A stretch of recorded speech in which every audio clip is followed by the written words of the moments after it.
celluloid, and we're turning it into music and podcast for you. Welcome, everyone, to another episode of We Came From Celluloid. I'm Nicky P, here with the man, the myth, the legend. No, I'm not talking about Sasquatch or even that person that you were thinking I was going to say. I'm talking about Mr. Brian Pritchard. How are we doing today, Mr. Pritchard? Good, sir. It's a lovely summer's eve, you know. Is that your way of calling me a douche? Is that a brand? Yeah, I don't know. No, man, like, you know, Wouldn't be the first person, just saying. we're slowly creeping into the handful of nice days and nights that we get here in town. And so that's a helpful thing. It's helpful. It's nice. It was 80 degrees today, and I wanted to end my life. Because anytime it's 80 degrees, that's about how I feel. I haven't even asked, so do we have AC in whatever vehicle we're going to be touring in? I assume it's standard issue, you know. Yeah, maybe. Hopefully they have it charged. Yeah. Any rental car, I mean, like, yeah, like that's, you know, modern conveniences. I have to imagine Bluetooth. I have to imagine air conditioning. Right? Like, I don't know. Maybe I'm wrong. I haven't done a whole lot of car rental myself in life, so I just kind of always assume terrible. No, they don't want stuff to break down on people. Like they're trying to screw me some way or the other. I haven't done a lot. I did more when I was younger. I have a memory of, you know, that we would have. I was very lucky to have, you know, even a hand-me-down beater car to drive, but didn't want to take that on long car trips. My grandma used to have, you know, do the snowbird thing that a lot of people do out here, and go down to Florida for the winter, and had like a nice little trailer in I want to say it was like Winter Park, Florida, maybe Orlando area. But I would rent cars for that. I remember early days of GPS. I remember plugging in and trying to go to like a Hard Rock cafe that popped up on the menu and taking this long drive, and then just ending up in some weird cul-de-sac that it was like, what is this place? You know, but yeah, I mean, early road trip days with MapQuest, early GPS, all that sort of stuff. I mean, even at 43 now, I'm old enough to have gone through some transitions in that space. Remember coming out to Cleveland? My first time in Cleveland, I think, as a person, not like driving through with my parents for Cedar Point or something. I came out here from Edinburgh with some MapQuest directions, looking for the Grog Shop so I could see Superdrag. It was a harrowing experience, and I never saw Superdrag and had a very bad time. Yeah, like what's the drive from your hometown in New York to Cleveland? Like 3.5 hours. This would have only been like 2 hours. Stayed at a sort of treehouse hotel in Syracuse area once. I liked that town. It was nice. Yeah, Syracuse is an interesting place. Um, my little brother lived in there, up in that area for a while. It's very suburbs.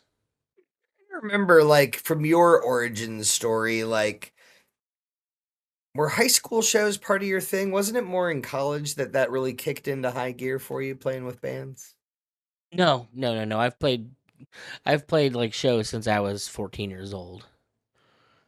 Like I did a lot did a lot of punk shows when I was 14 and then played bars with my like cover band in like high school. Are there venues in that area that and bands that you then still have relationships with? I can book a show like where I came up anytime I want. Like there's not like venues. There's bars. Are there band, bands and people that would come? Like, you know what I mean? Like, I suppose a venue is one thing, right? Like, are there still, are you in any way connected to a scene in this other town? I know a guy who runs a show production company, like does the PA and stuff for all the big concerts. That we talked about it with Joe when we had him on, like that band he was talking about, the Dreadnecks. Like I could probably put something together them pretty quickly, just because I don't talk to those guys like specifically, but I talk to people that they would. I could be in touch with them pretty quickly. Let's put it that way. So I mean, I don't know that it would be worth it to us necessarily to go through a town like that, but it'd be fun.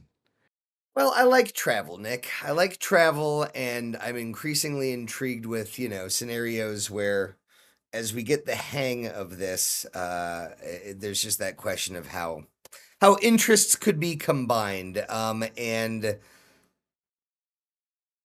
yeah, there's places like in Vermont, for example. Like I want to go to Beetlejuice country, which is up in Vermont. There's that TV show that was from True Events. I'm trying to remember the Escape to Dannemora or Escape from Dannemora. It's one of the two, which was about like a prison break sort of thing. And Ben Stiller directed it, but isn't in it before he started that Apple TV show that he does now, but which I also haven't watched. The one with Adam Scott. And we could go. We could go see. We could go see Attica. Attica sometime. I don't know, other than the shout out in Dog Day Afternoon and sort of broadly understanding the nature of the incident. Like, yeah, like what? But whatever the prison was from the Dannemora show, like the real prison they did film there. We so it just we played in high school, like my football team, like we had a JV football game at like Attica High School that overlooks the federal penitentiary. Like the high school's on a hill, I think, and then down in the valley is the prison. But essentially, it is the site of the bloodiest prison riot in American history. Yeah, yeah. Are you a Natural Born Killers fan? You like that movie? I don't dislike the movie. It's certainly fun and definitely like for the time period in which it came out was like fucking way ahead of its time. At least in my opinion. Yeah, visually at the very least, you know what I'm saying? Stylistically, I remember it felt very fresh and new. The mixing of black and white and animation and grain, and you know what I mean? Like, um, it was a wild ride, and I love that movie. But great prison riot stuff. It's Oliver Stone, right? Yeah. But it's also Bob Richardson, right? Who I may have talked about, on or off mic with you as far as the cinematographer, director of photography guy that his lighting schemes and like the stuff that you see him experimenting with because he was Oliver Stone's guy. He at a certain point around then becomes Martin Scorsese's guy, and so if you look at like 1994's Natural Born Killers right into 1995's Casino, you see visually a tremendous amount of synergy, between them. Sort of like what I was saying in that prior episode about watching, composer Alan Silvestri do Back to the Future and Predator in the same year, right? And going like, yeah, so you're watching this other artist inside this other artist's work. You know what I mean? Like I like those layers that you can come at something looking at one person's trajectory versus another, I will I will speak to this just because it is an actual thing that I've done. Scoring a film is such a weird task because, you're so used to kind of being in charge of and in control of the mood and the feeling that you're supposed to be evoking in the music that you're creating. So when you have to sit down and like do that for somebody else's art and like help them achieve what you believe them to be feeling and trying to communicate in a scene, it is a task like no other, I will say. I have one IMDb credit to my name for the film Sweetment that one of my college friends directed, and he asked me to do the score for. And ultimately, we were doing this remote from where I lived, and like some of the communication got messed up. So he kept asking me why all my music sounded like I was doing Quaaludes, and I'm like, I don't know, man, that's weird. And I couldn't figure out what the hell he was talking about. His engineer there didn't check or ask me what rate I was recording my material at, and I was recording them at a higher sample rate than they were. And so when he put them into his system, it played everything at like half speed. So like I went through the trouble of creating a score for this movie, and when it eventually gets kind of put into the movie, everything is like half as fast as it's supposed to be, and just weird and trippy, and it's just like I was dealing with a guy in like Minnesota or something. I lived in upstate New York, and like we only ever talked online and dealt with things in emails and stuff. So it was just weird when I got the final copy of the movie. I'm like, and that really isn't what I put in there, but I mean, I guess it's cool that it worked. Dude, that reminds me of the original Terminator theme. I think Brad Fidel is the composer from that movie, but um, the original Terminator from I think 84. Something inside the loop, because looping technology was like still being developed. It's like it's not in it any sort of actual correct meter. You know what I mean? That like Yeah, I remember. yeah, that it's not any like actual time signature that makes sense. It's like it's missing a beat, and every time it loops, it's like getting more and more like out of step. And I don't know. Yeah. There's a really cool Nine Inch Nails song where they did something similar. It's very annoying actually because I don't know. They like do like a 5 minute loop at the end where they cut off the like last beat of like a 4 measure phrase. You know what I mean? It's just like ugh, like it's intentionally just like annoying. I don't know. It's funny. Dude, so you maybe you can speak to this. So my daughter watches these videos and they drive me bonkers as like a musician. But she watches a lot of music where they purposefully switch beats 1 and 3 with 2 and 4. So they cut an entire song up, and like every beat is to cut them up, put it before the beat that came before it. Like so, it's oh my god, dude! It is the craziest cacophonous crap in the world. It drives me insane, and somehow she listens to this stuff. But it's like listen to the song All Star, but beats 1 and 3 and 2 and 4 are switched, and you're like, why would anyone subject themselves to this?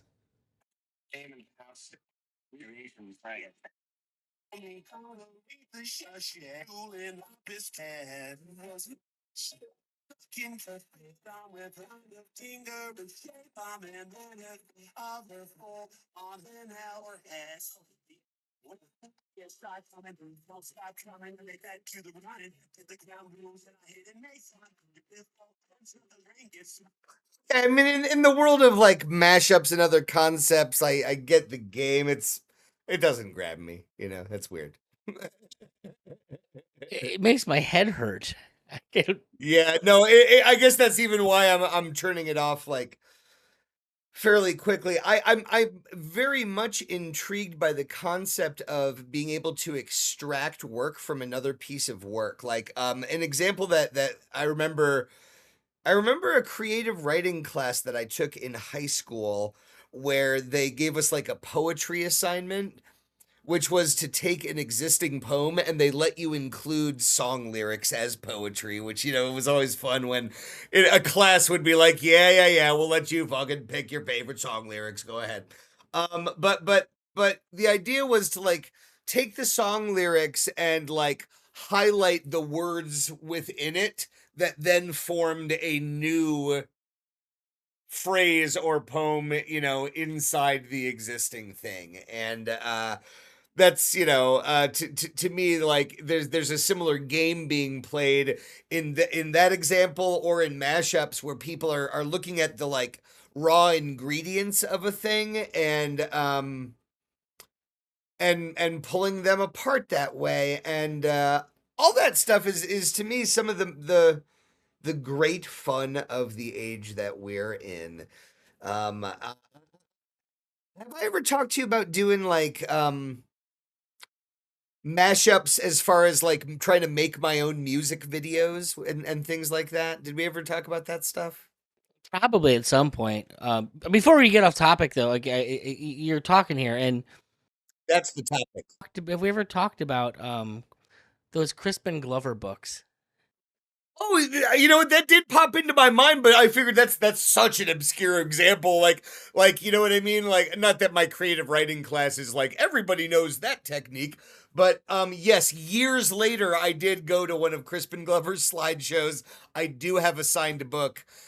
Where he was doing like a version of that where he's blacking out everything except certain words, and he was modifying the pictures. Brilliant, brilliant, brilliant stuff. I loved that series. Yes. Well, to what I understood, there were sections where like he like cross stuff out and then write in new stuff in its place, like the sections that he'd add to. The whole thing was just wild to me. Just well, that's a really really entertaining concept. Like taking somebody else's work and then just kind of pushing it to become something very different by just like extracting and adding your own stuff. So and with his weird mind too. It's one of those things now where I'm sitting there like going, the moment this is over, I have to go like confirm that it is sitting where I think it is on my shelf upstairs in the movie room. But yeah, I have a copy of Oak Mott, I believe was the title. And the mixture of photographs and text, and you're right, like stuff that he would add in. And there were several others, and I've you know what's wild to me is that to this day he will still send out the same email in the same, you know, old looking format that he's been sending out for the last 20 years, and he's been like promising this movie like will be coming soon or whatever. That it was a weird movie. Did you ever go see his? The one that he filmed with like the autistic children. Yeah, and like pouring salt on snails. I remember that like it was filming snail murder, and like Fairuza Balk was voicing this snail like just to do like the screams and be like, please stop, you know. And it was like it was you know it was kind of awful to be honest. He's one of those people that has always he's always fascinated me in the world of Hollywood. Because like in a place that is just so based on like, you know, how pretty you are and nepotism to like the nth degree. He's existed like in this weird like I'm never sure if he's not completely psychotic or if he's just truly an auteur and like the artist of the highest order.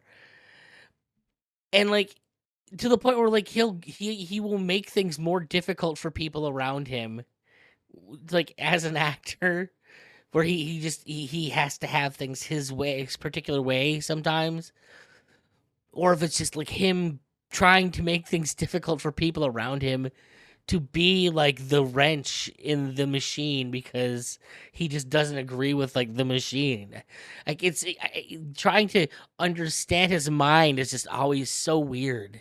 There was an aspect that came across to me as kind of sweetly naive, Clearly he's sort of a mischievous type as well, but like a provocateur. But what I want to share that I remember from that event is he told a couple stories about the 80s, and one of them was the David Letterman appearance, and he talked about how it's like he wasn't like, he's like, everybody's always accusing me of being like on drugs or out of control, and he's like, to me it absolutely was a performance art piece that like people did not understand, and David did not enjoy.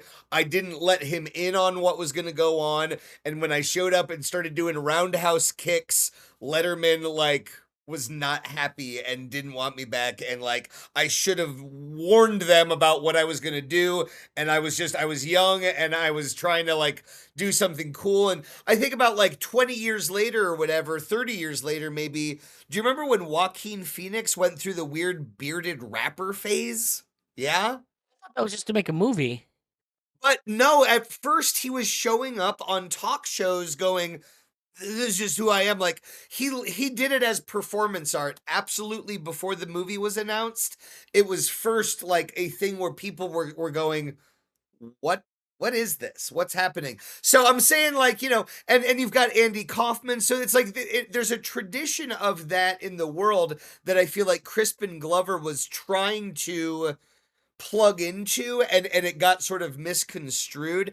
And then the other thing I remember him sharing with Back to the Future that was interesting was, Do you think it's because he is just such a true eccentric that like even he doesn't necessarily get the real joke. He doesn't understand why it's funny because it's funny to him in a different way than it is everybody else. yeah, and to that end, I suppose in some respects he just to even finish the thought and spit it out, that he talked about feeling like an equal in Back to the Future's success, and that when they came back for part two, um he wanted and asked for equal pay to Michael J. Fox and Christopher Lloyd, and they laughed him out of the room. And so he was like, "Well, fuck you guys," and didn't do it. And they replaced him with that other actor, and then they still used footage of him without his permission, and so he sued them, and like other shit that again kind of contributed to wrecking his career and reputation as being difficult, right? Yeah. But it's not like he's ever stopped working. Like even what is it? You know, however years ago was it they had the new they did that a TV version of American Gods, and he played one of the characters in that show. But it maybe put a 10-year pause on his career. I feel like Charlie's Angels is what brought him back, right? Charlie's Angels, that Thin Man thing, so whoever McG or whatever asshole gave him a fucking shot again in Charlie's Angels is the guy that swooped in and saved that guy. You know? Do you know who McG is?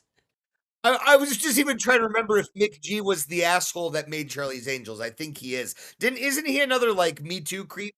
He is. He's from Supernatural. Directed I think most of that series. All 15 seasons. Didn't he's ultimately though get you know, isn't he another name of like a shitload of women coming out and being like, yeah, he kind of Well, I mean, here's part of the problem. Here's part of the thing is that I would have no idea because after a while I kind of stopped giving a shit. Like it was just everybody and they're coming at you too fast. It's like I don't have the energy to care about all this. It's on top of that it's like it's Hollywood drama type shit. So it's just like unfortunately I'd love to be the nice guy and say, "Oh, I care about everyone," but it's like I'm always laughing when I'm around like sports people, which you know, it's rare that I'm watching a sports event with sports people, but when I am, I realize that they do the same hero worship kind of thing, and want to be wrapped up in the narratives. That like, there's been countless times where people want to turn to me and start telling me why I should be emotionally invested in the story underneath the story. Like, it's not just the game, dude. It's that like those guys, they used to go to school together, but now they're on opposite teams, man. And like, this is a rivalry. Like, it goes way deeper than that, dude. Like, it goes, It's all professional wrestling. to me, my point is just that, like, I think, people are always attracted to, like, their stories, and that for some people, sports are still their stories. They think that they don't like stories, or it's like, no, I don't care about, TV's like stories. It's like, Yeah, no, absolutely. Well, dude, we always used to joke. So, like, I go play Dungeons and Dragons and all that stuff, and that was always fun to me. And then, like, my roommates would pick on me, and then rattle off fucking 300 different stats for every player on the field. I'm like, oh, that's just your Dungeons and Dragons. Like, you've memorized all the stat tables for something, just not something entertaining to me. I think dragons are cooler than guys in helmets. exactly. And so in the same way that I'm able to rattle off, like, Terminator 1 came out in 1984, Terminator 2 is 1991, Terminator 3 is 99. You know what I'm saying? Like, like, whatever. Like, yes, we all memorize our stats about the things we care about. I know I've talked on here about that old Movie Hound guide, Leonard Maltin's giant phone book, the original hard copy of IMDb. And I studied that thing, you know what I mean? Like, not quite cover to cover crazy, but like not far off either, right? So, See, and for me, it was always music. Music was the thing that like I dug into. I wanted to be Matt Pinfield so bad as a kid. I wanted to be a bald, chubby guy who knows everything there is possibly to know about music that's ever been. Could tell you who was in every band that's ever existed, even the ones that like you've never heard of because you're just that good. Like some hometown band for some like this place in Minnesota nobody's ever heard of, and I know the three bands that like inspired this garage band. It's they're led by some guy who works at the local brewery because I'm just that thorough. and when I think about the attraction, like Tarantino kind of feels like my guy in that respect, growing up, and to an extent to this day, like even as I've continued to discover other filmmakers, I love revisiting his work and can't wait to see what he does next. And I even as much as people have turned him into kind of clickbait and he kind of sticks his foot in his mouth anymore.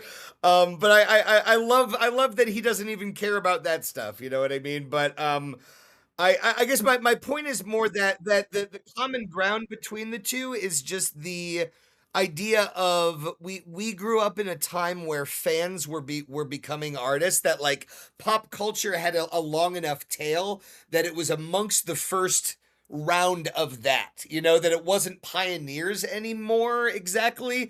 I mean, certainly to the extent that like the 70s like film brat generation was inspired by John Ford and Howard Hawks and Hitchcock and those, still by the time you're getting to the 90s, it's far expanded. And then I love seeing that stuff today. I love seeing the way another 20 or 30 years of film stew gets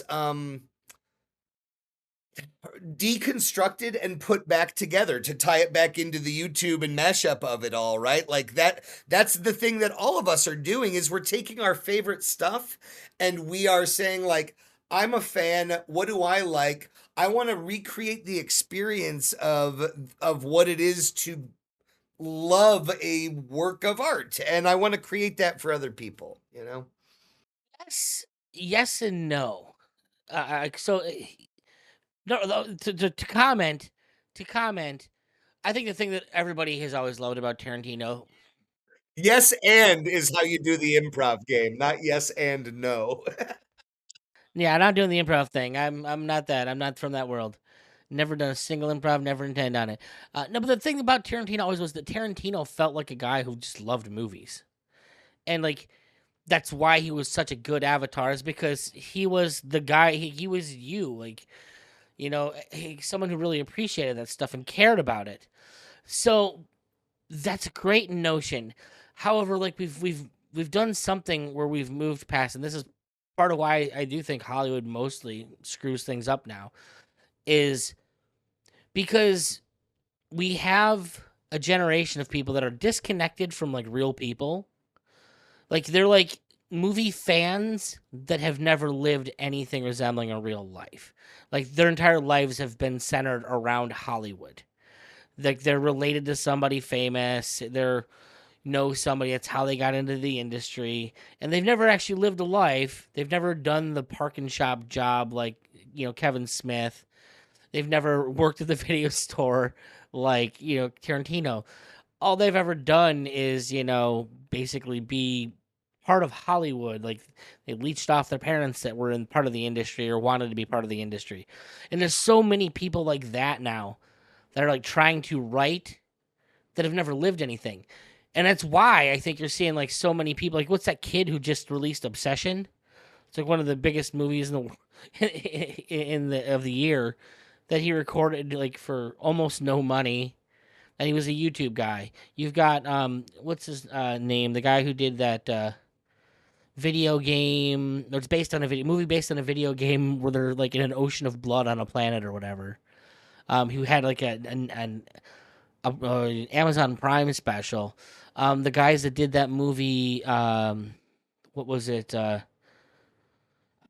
Talk to Me. They were YouTubers. Nick, I don't know. This is all Hollywood gossip to me. No, no, that's the thing. Like all this is these are people that's YouTube gossip in a way, but it's like people that like cut their teeth in a world completely outside of that system, and they're the ones that are the only people making money in that system now. It's people that I wish there was still a good movie magazine because I don't feel like I'm necessarily getting to know these people other than through their bonus features, which doesn't really always get into origin story stuff.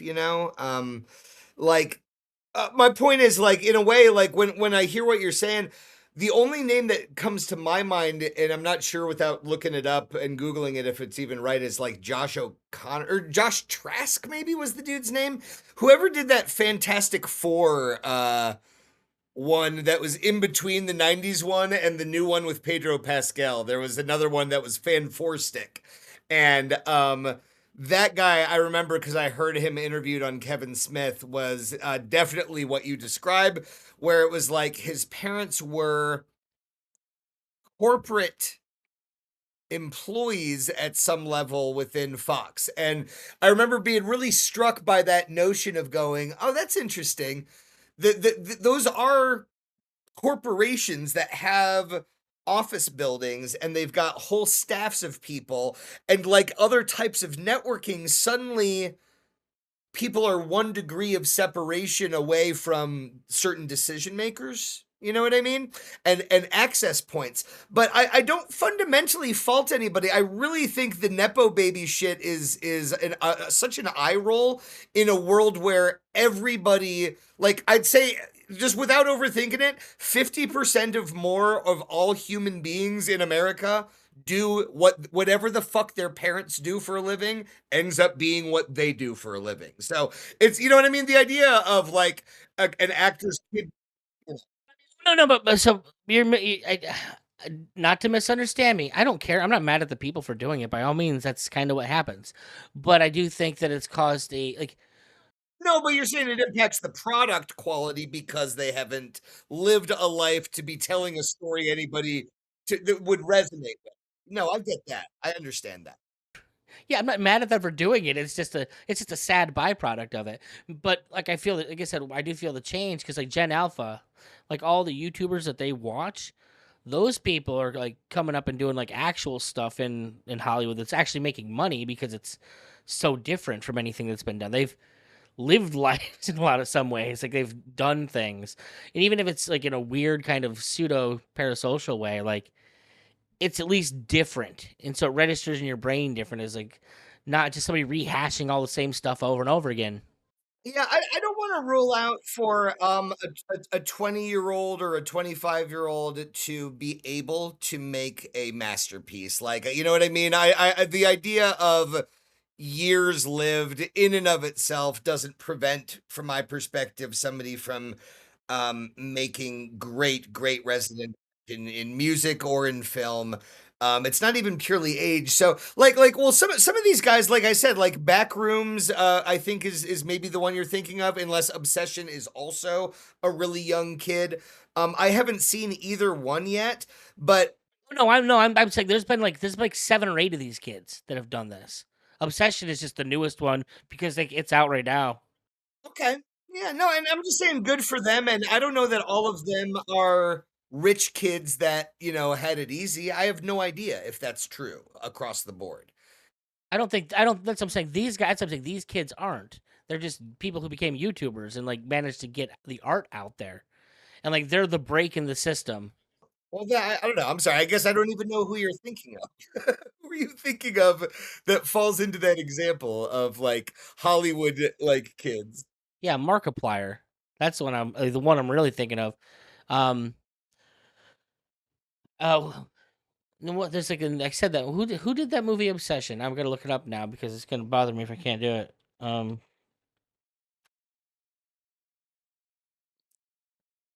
See here. Have you heard about this movie? Like the nerd makes a wish that like the girl whatever he's into will love him whatever forever. Oh yes, and yeah, and this who's this kid? Curry Barker's the director of this movie, and this thing just did stupid good. And this kid, like I see in my reels on my like phone all the time. He's like always working. No, I'm gonna go in cold to both of them. I actually don't really want to know more. My daughter saw Obsession. She wants to go back and see it again, so I'm gonna catch that with her this weekend. And I think like Saturday or Sunday. Let me know what you think because that's one that I genuinely want to see it. But it's like it's for me like because I've got a kid who watches of the age to watch these people and has seen them come up. I'm seeing so many of these people with really original ideas. Like I don't know if you ever watched the was it Talk to Me? It was one of the most interesting horror movies I'd seen in years when it came out. And it was one again. It was these two dudes. I think they're Australian guys that like came up making videos on YouTube, and eventually like they kept escalating. Like their channel would grow. They'd get more money to do bigger and bigger productions, and to the point where now these guys like are they'll get a couple $1,000,000, but they're making like I can't even remember. Like I want to say like this was like a less than $20 million movie and made like over $138 million in its first weekend or something like that. Just something stupid. Well, I'd love to. We should. I'd love to bring my son and some of his young filmmaking community into the mix at some point. Ben has made his own stuff. He's also been an actor in the work of another guy who's made like a western and some horror movies, and like has been building a body of work. And might be fun to get some perspectives in the same way that I was looking forward to talking to Drome and still am about what stuff are you thinking about, as a young 20s band right now. Like I'm curious. I'm curious about young people's perspectives. So in the future we will get them all. Cause we're dads, everybody. Well, this episode got long in the tooth in a way I didn't expect it to, but I'm not mad. I'm in a better mood than I was when we started to. So, thank you everyone for listening to us this week. We shall be back. Lots of things on the horizon for the show. Hopefully, you're prepared and ready. I see a lot of good things happening here, and I'd like every one of you to be a part of it. So, have yourselves a good one. And we're turning it into music and podcast for you.